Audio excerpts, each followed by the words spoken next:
Hello again. This is about putting audio and PTT into the codan. Now, this is a generally applicable method that you can use on any old radio, quite literally.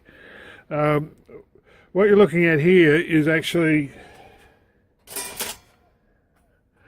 right here. That started off life as a cheap $2 Chinese USB audio card. So the microphone there on the left and the speaker socket there, the 3.5mm things there.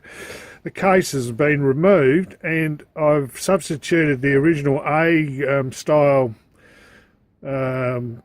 USB plug into a B style, which is what's commonly found on printers, and that allows you just to use any old garden variety printer cable, in there, and just plugs in the back. What I've done is I've made up like a little computer card back panel, and I've soldered the unit to the B socket, and the whole thing just comes out nice and convenient to play with. As you can see, there's a little bit of extra bits and pieces in there over and above a standard card. Now, what you'll notice is that being the microphone, I've just got a 22K in series there just to isolate things a bit. Over here, that's the speaker, which is driving the codan transmit audio, and that's through I think another 2.2K and a 10 nano, just to get the levels right and to get DC isolation. But I mean, that's peculiar to every rig. What you've got down here, you can see part of the circuitry, transistor BC547A. That is part of the Vox circuit.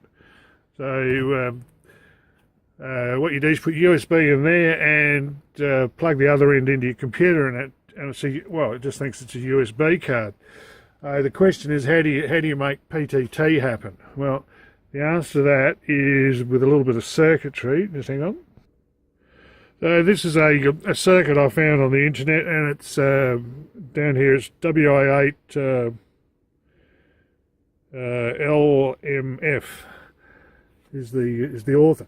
Anyway, it's a fairly generic sort of arrangement, and the main thing to take home here is that what I've done is I've used this little part of the circuit here, the transistor, the 22K, the 0.47 microfarad, and two Schottky diodes to get low forwards voltage drop.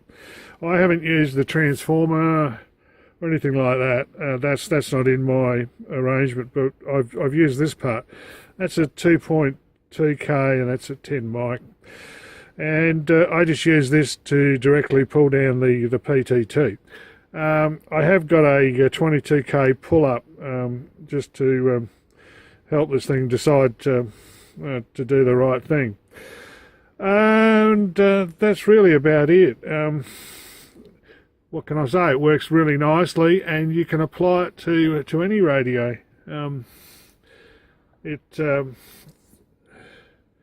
fairly small, compact, and very convenient. I've actually used it on FT8 mode, and it works quite happily, and on slow scan it works quite happily. And the nice thing about this, of course, is that you're only putting data in down here, and it only turns into audio here, so there's no possibility of RF getting into the external cable. Well, you can get RF in, but the thing is you can't get an earth loop. I'm actually using a ferrite printer cable arrangement there that works well, and it's an idea that's generally applicable to any old radio. So there you go, guys. That's my take on how you do this, how you get this job done. Thank you for watching.